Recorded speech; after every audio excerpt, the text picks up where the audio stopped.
Well, folks, the 2024 MLB trade deadline has come and passed, and your Pittsburgh Pirates were active, just not as soon as we thought. We're going to discuss everything on this live edition of Locked On Pirates as it pertains to everything we just witnessed over the past couple days here on Locked On Pirates.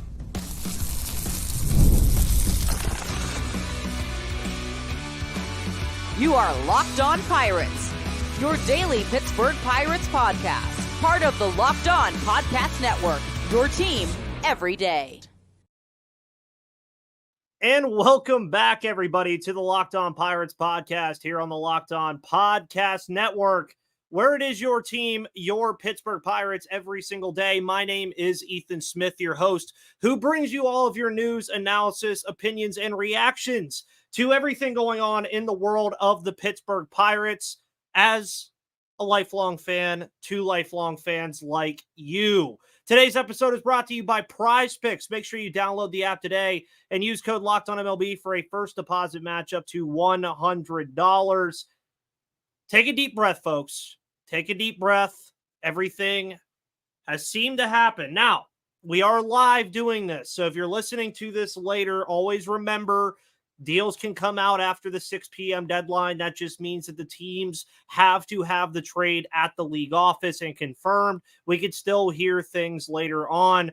Joker19 says, well, we actually did something. Yes, the Pirates did a lot of things over the past couple of hours. Really, the last hour is when we saw a lot of things. Anthony Palumbo is here. It says, hopefully there's one more deal being finalized and clearing just after the deadline. And Scott Mitchell is here. Chapman to Houston would be hilarious during this series. Folks, a lot happened. A lot transpired over the past couple of hours. A lot has transpired over the last couple of days. And we're here. And we're going to cover a lot of this stuff. If I miss one of the trades, please, in the comments, let me know what's happening. Let me know what happened. I try to keep up with everything, but everything in preparation for this show kind of all jumbled together. But the big one that I think a lot of people are going to want to hear about is Bryan De La Cruz from the Miami Marlins. This was a name that we heard about a lot going up into this trade deadline. It was Jazz Chisholm and Bryan De La Cruz. Those were kind of the two names that were thrown around from the Miami Marlins that the Miami Marlins were comfortable trading. And we'll get to the Marlins a little bit later because they traded a lot. They did a lot of different things, and I personally won't even bury the lead here. Think they were one of the massive winners of this 2024 trade deadline, being one of the top selling teams. They absolutely did a phenomenal job.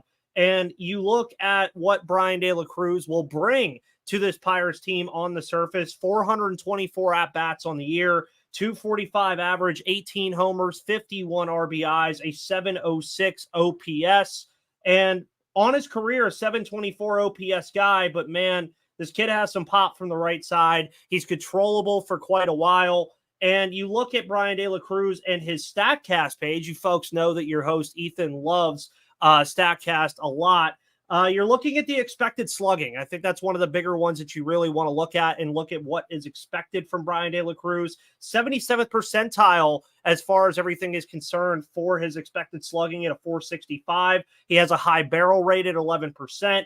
The whiffs, the Ks, and the chase rate are a little bit worrisome, but you're also talking about a guy who, albeit with a -7 outs above average, can also field. He has a 95 percentile arm value and an 84 percentile arm strength. So the defense is definitely there for him. And I agree with this too. I mean, the package that they gave up for Bryan De La Cruz was not very big. It was not something that I think people are really going to be all that upset about as far as what the Pirates gave up to get a guy that, quite honestly, on some other teams, this would be kind of a meh move. But also, you look at Bryan De La Cruz and what he will do for this Pittsburgh Pirates team for the remainder of the season and even throughout the rest of his tenure here, because remember, he's a very controllable player from Miami.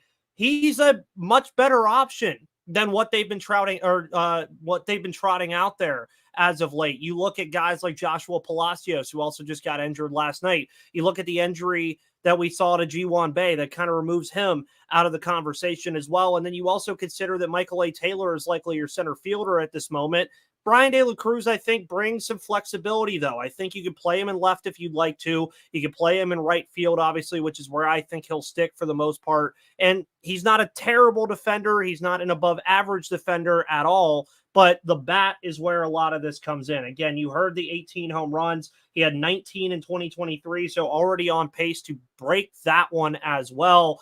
And I think it's a great move. I mean, if that was the guy that they were going to get from Miami, especially with the package that it took, which was virtually nothing. I mean, Shim is a very good young pitcher. Garrett Forster had him on the show before, very good first baseman as well in the system. But those are guys that I just don't think are really going to help pretty soon. And that's what the whole point of this trade deadline was for a lot of you and really for the Pittsburgh Pirates, is they wanted to find guys that they could bring in and that would help right now.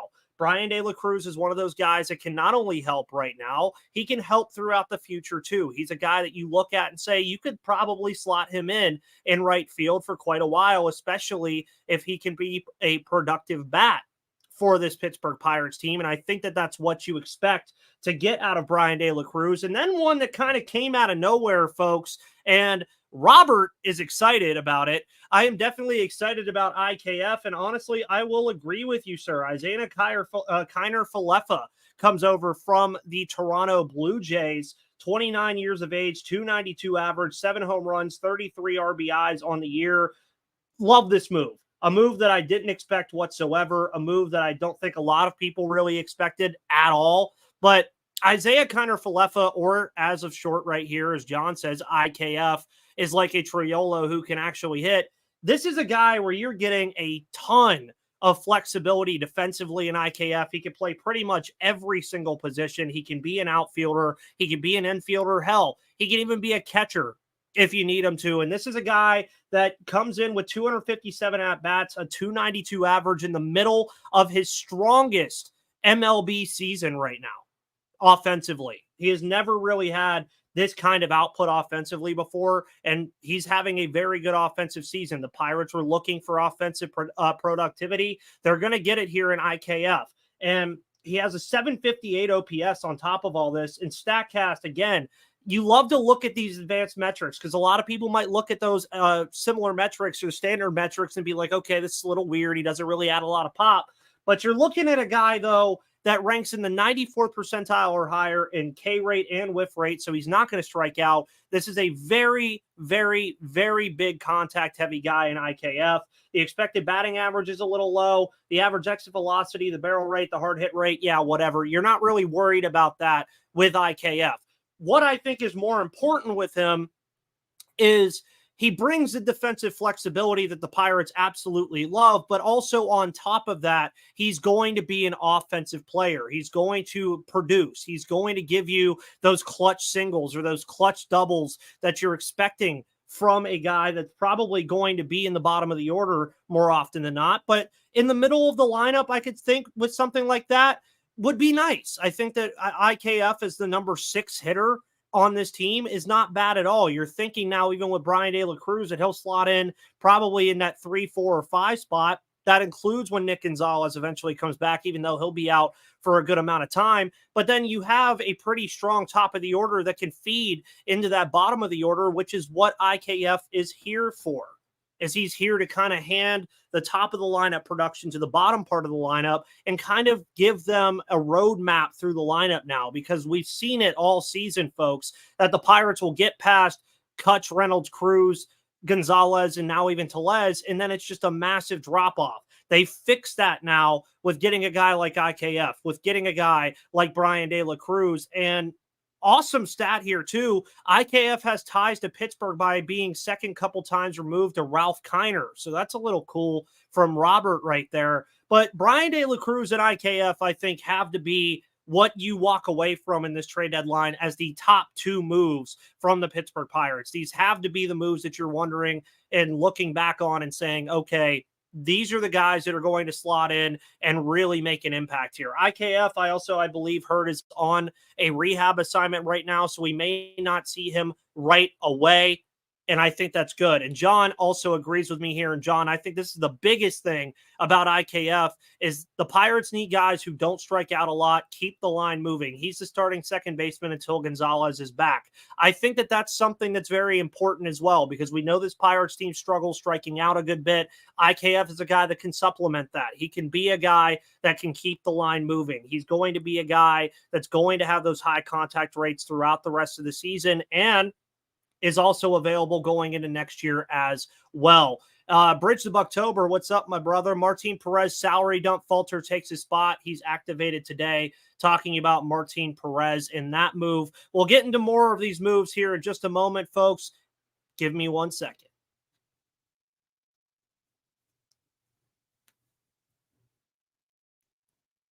Today's episode of Locked On Pirates is brought to you by SupplyHouse.com. Get supplies from the site that's made for the skilled trade, Supply House. Their easy-to-use website is packed with helpful resources and the latest product info to help you get the job done right. Shop a complete inventory of over 200,000 parts from over 400 top brands and get your order delivered right to your door with fast shipping from coast to coast. If you need help with an order, get expert support and industry-leading service from the friendliest folks in the business and talk to a real person every time. Every trade master gets access to a dedicated phone line, free shipping, and discounts on every order. So go benefit from their free membership right now at SupplyHouse.com and order plumbing, HVAC, and electrical supplies from anywhere in just a few clicks. All right. And there we go, folks. Thank you to Supply House for always being a wonderful sponsor of the Locked On Pirates podcast. Folks, after you make this your first listen, go check out Locked On MLB with Paul Francis Sullivan. He'll be covering everything that's going on in the world of Major League Baseball after this absolutely insane trade deadline. It didn't really seem like it was going to be all that insane until the waning hours of it. And also check out Locked On Steelers. Steelers training camp just started last week. Make sure you go check out Chris Carter and check out all the wonderful Locked On MLB shows that are going to be covering all of this trade deadline news as well. And thank you to the currently 61 live viewers that are here right now discussing everything with the trade deadline, reacting to everything with the trade deadline. And we already talked about Brian De La Cruz and IKF, kind of the two big ones that we get here for the Pittsburgh Pirates after the trade deadline. We then move and shift a little bit to the things that they did a little bit earlier.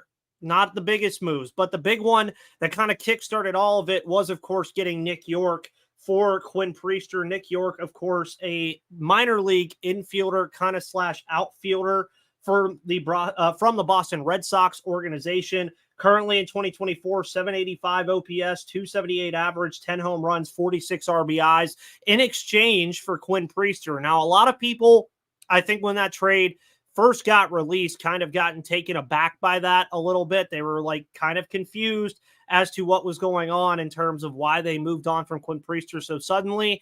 I look at it this way with the Nick Yorke trade. They moved on from a strength that they have, which was their starting pitching staff. They move on from a guy in Quinn Priester that really, where are you going to find a spot for him, even going into next season? And it's kind of tough to do. Do you move him to the bullpen? I don't think that's something that the Pirates are really interested in. You bring in a guy in Nick Yorke who can bat pretty well, is 22 years of age, so obviously comes with a ton of control, comes in as a top 5 prospect in your system now in exchange for somebody that you really weren't going to be using in Quinn Priester. I think that was a phenomenal choice for the Pittsburgh Pirates to pick up Nick Yorke in a phenomenal trade. I would expect Nick Yorke to make an impact at some point this year, maybe. This was also before the IKF deal, so that I think changes things pretty substantially in terms of where Nick Yorke will fit. But also very interesting to remind yourself about Nick Yorke is that he's played 223 innings as an outfielder this year down in the minor league system. So something that the Pirates may find interest in as well. You then look at another one that happened already, which was Jalen Beeks. Another trade that was a little bit interesting for this Pirates team. Jalen Beeks, obviously a left-handed relief pitcher, comes in with a 4.74 ERA, 38 strikeouts, a 1.36 whip. Nothing super substantial here.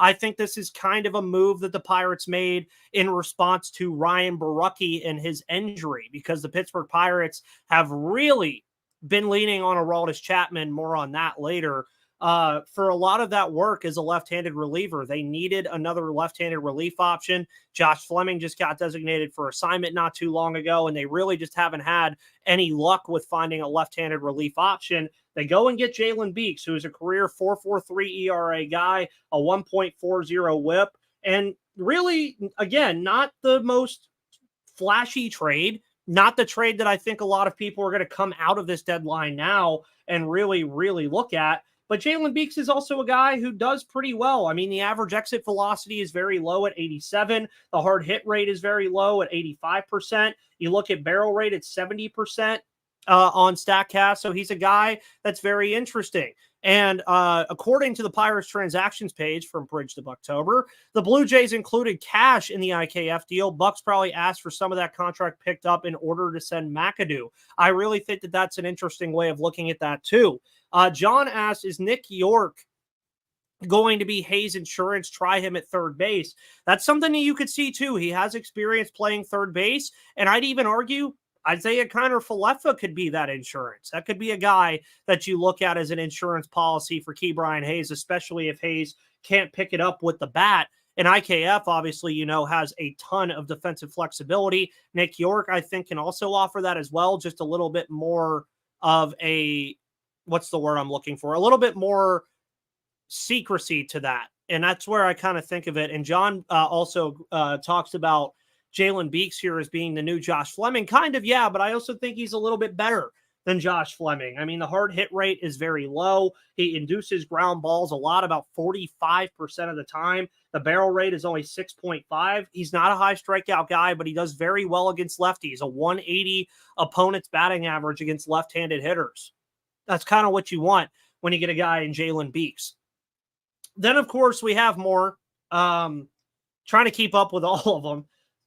Thank you guys for helping me out here a little bit. Martin Perez got traded right near the end of the deadline to the San Diego Padres, something that I think a lot of us expected after a lot of these players started to come back. Obviously, Bailey Falter will be starting on the mound tonight against the Houston Astros, so that kind of just pushed Martin Perez out of the picture. Marco Gonzalez, I think, was a little bit more interesting just because Marco Gonzalez is a player you can hold on to going into next year. And it wasn't really any substantial turnaround at all for Martin Perez. I mean, it was a DSL player, something that you kind of expected that was very comparable to the Carlos Santana deal last year and Johnny Severino. And Mark, to answer your question here, Mark Karpinski, I believe IKF was the second highest player to be dealt at the deadline with in WRC plus. I forget who was first, but I did see somebody that posted it. And IKF, going back to him again, I'm very happy about that trade. I think that's a very phenomenal trade. Yeah, moving on from Charles McAdoo does sting just a little bit. He was hitting well, but do we know if it really would have translated? I think that's something that you would have to worry about in a guy like Charles McAdoo. He was coming on very well, but also ranked low in the prospect list. And Matthew Clark, I have to kind of agree here with you, man. I'm not tripping over a guy who's hitting well in Double-A. I'd rather have somebody in IKF who's going to come up and hit really well on this team. And sorry, I need to take a deep breath here. Very excited today, as you all can see. Did I miss any trades, folks? We touched Nick Yorke. We touched IKF. We touched Brian De La Cruz. We touched Martin Perez. Did I miss anything else? I believe that they made another deal somewhere. I just can't remember which one it is all of a sudden. I can't remember who was where. And Jake, I'm about to get into this too. Jake says, I honestly like this deadline. I joined this late and might have missed it. What are your thoughts on the De La Cruz trade? I think it's really good. I don't think they gave up a ton to get Brian De La Cruz. He's a controllable asset for you that can play right field. He's a guy that you look at. Sorry, I was looking at one of the comments and looking up something that we're going to discuss next. But you look at Brian De La Cruz. Now, don't get me wrong. Brian De La Cruz is not a massively great player, But the thing that I wanted to stress to everyone throughout this trade deadline is that they didn't need to go make the big move. They just needed to get an upgrade at a position of need, which was the outfield. And Bryan De La Cruz does that. He is a upgrade in the outfield. That is exactly what he was here to do. That is exactly what he will be here to do. And that is exactly what you're expecting. So I like it a lot. Thank you for this, by the way. We did deal Patrick Riley for Billy Cook. That was a prospect for prospect trade. Billy Cook, an outfielder from the Orioles, AAA affiliate, by the way, played in Norfolk. 313 at-bats, 275 average, 12 home runs, 53 RBIs, and 841 OPS. So interesting move there. It looks like also we're getting some news here about Carmen Mlodzinski being on the IL. And I agree here too, Matthew. I think that De La Cruz has improved mightily defensively this year. I think he's been a lot better there than people would give him credit for, because I think a lot of people will just look at the outs above average and kind of just shun it over. But again, you heard the arm value earlier. It was a very good arm value. It ranks highly. He has good arm strength. He has a big arm in right field, and that's something that the Pirates can utilize in PNC Park for sure. But when we come back for the final part, I want to get grades from you guys. I want to get my reaction to this trade deadline overall and everything else that there was to talk about with this trade deadline in just a moment.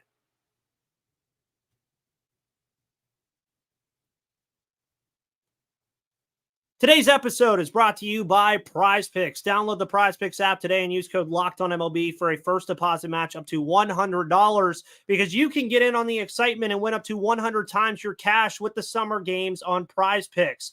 Watching Team USA rack up the gold medals this summer, you could turn $10 into $1,000. All you can have to do and can do is make a PrizePicks lineup of players across basketball, soccer, tennis, golf, and more in as little as 60 seconds. Just pick more or less on 2 to 6 player stat projections and you're locked in. And if you're looking for promotions, PrizePicks has got you covered every week, and it's available in more than 30 states across the country. So download the PrizePicks app today and use code LOCKEDONMLB for a first deposit match up to $100. That's code LOCKEDONMLB on PrizePicks for a deposit match up to $100. Pick more, pick less. It's that easy with PrizePicks.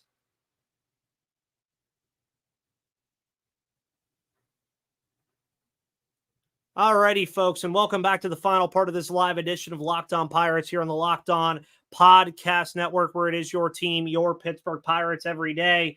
I want you guys to start sharing some grades for this deadline, because if I had to go ahead and grade this deadline for the Pittsburgh Pirates, I'm giving it a B+. Truthfully, I think that they did a very good job at holding on to their very, very good assets that they have, like Bubba Chandler, Termarr Johnson, Thomas Harrington, Braxton Ashcraft. I think it was a very good deadline. And when you look at it over and you look at what they bring in and Jalen Beeks and Bryan De La Cruz and Isaiah Kiner-Falefa and Billy Cook and some of the other things that they did, especially moving on from Martin Perez, they kind of utilized that strength that they have in the pitching staff. Sorry, my mind just kind of blanked out. And you made do with it. You bring in Nick Yorke too, who I think is a guy with a lot of upside. John saying a B+, Robert saying a B, Mateo saying a B. And Mateo, I like your answer, especially because you said you did what you had to do. And I think that's what the emphasis needs to be here. I don't think anybody's going to walk away from this deadline and say that the Pirates came out the biggest winners. I don't think anybody's going to come away from this deadline and say that the Pirates hit it out of the park with what they did, but they just did what they had to do. They didn't overthink it. They didn't, go crazy and go on a spending spree just buying players everywhere. They just got what they needed. They get a very good player in IKF who, defensive versatility, is going to hit the baseball. Bryan De La Cruz comes in with a ton of power upside, big right-handed hitter, fills an immediate need in the outfield. You get Jalen Beeks to give you another reliable left-handed option out of the bullpen. You get Nick Yorke, who can contribute this year if you absolutely need him to, but can also contribute down the line. And I think that's one thing that I liked about this trade deadline too, especially, is the Pirates sold what they needed to sell, bought what they needed to buy, but they also got guys that going into 2025 folks, here on the Locked On Pirates podcast, we'll be talking about Brian De La Cruz next year. We could be talking about IKF next year, maybe as a trade candidate, but he'll still be on the roster next year. Jalen Beeks is an interesting option as a guy who could be in this bullpen for this season and maybe even next year. Nick Yorke's going to be in this system for quite a while. He's a guy you can talk about and be a substantial guy moving forward. These are all guys now that you can look at and say, these are guys that are going to be on the team, not just for this year. These aren't rentals like we're seeing with Michael A. Taylor and Yasmani Grandal and maybe even a Rowdy Tellez. These are guys that you are actually bringing in to be contributors in what this competitive window could potentially be. This competitive window could be 3 years. It could be 5 years. And that's what I really think leads me to say that it was a B+, is you look at that and you say, okay, I say B+, Matt says B-. You didn't get anything substantial for Perez. I wasn't really expecting to get anything substantial for Perez. But at the end of the day, they did what they had to do. They didn't overthink it. Did it take them a little bit longer than a lot of us probably would have liked? Yes. It took a while for the Pirates to really get things moving, quite literally the last hour. And I saw somebody joke about it that we root for a team that gives us lineup cards 15 minutes before games. Why would you not expect things to happen late? I thought that was really funny and cracked up. And the Pirates have made the Brian De La Cruz move official. And folks, at the end of the day, I think a lot of you come out of this happy. I mean, really, I don't know how Pirates fans don't come out of this happy. You held on to the top parts of your farm system. You bring in guys that are going to help you right now. You bring in guys that truthfully, I think are going to be strong options for this team moving forward. And the Pirates are in this, folks. I think that's the biggest thing is the Pirates bought for the first time in 5 or 6 years. Right now, at the time of recording, they're 2 games back of the wild card. They're second in the NL Central right now, right there with the St. Louis Cardinals. They're playing Arizona again this weekend. They play Houston 2 more games and already won the first game. Folks, welcome back to competitive baseball in Pittsburgh.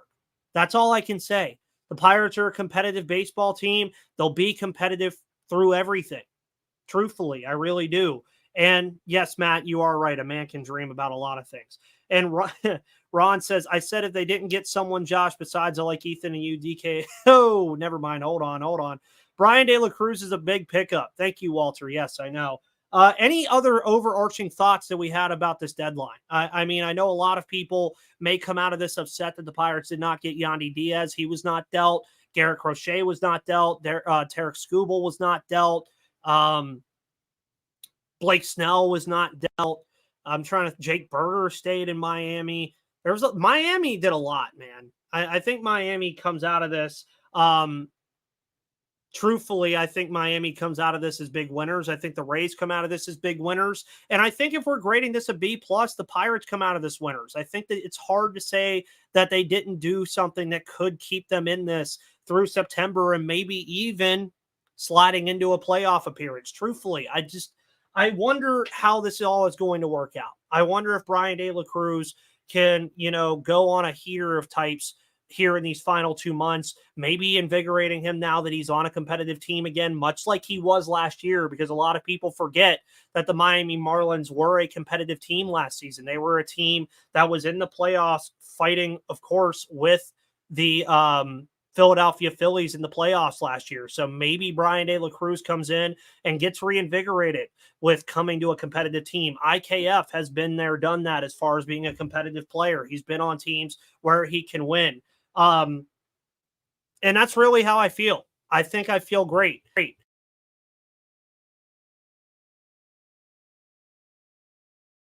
Because my cat decided that she wanted to bump into the microphone. But at the end of the day, folks, how do we feel? How are we feeling? Are we feeling good about this? Are we feeling good about the deadline? Are we feeling good about everything that's happened? Let's end the show on that. How did the deadline feel to everybody? We'll end the show with you guys kind of butting in on your stuff there. Because I feel great. I think this is an awesome trade deadline for the Pittsburgh Pirates. I don't think that they could have done any better, really. I mean, they could have gotten Jazz. They could have gotten a number of different players, Luis Robert, but they stepped, they stayed where they said. And Robert Sadler says, hit the like button. Really, do so. Folks, obviously on tomorrow's show, we'll continue to talk about all this. We'll continue to go through everything that we see. We'll continue to break everything down, probably substantially. I might break all of this down thoroughly throughout the week. But folks, thank you so much for tuning into the Locked On Pirates podcast here on the Locked On Podcast Network, where it is your team, your Pittsburgh Pirates every day. Remember, hit that like button. Follow me on Twitter at MVP_Ethan or at Locked On Pirates for all of your news, analysis, opinions, and reactions to everything going on in the world of the Pittsburgh Pirates. Thank you for tuning into the show. Have a wonderful rest of your Tuesday. We'll be back tomorrow, but until then, see you on the flip side.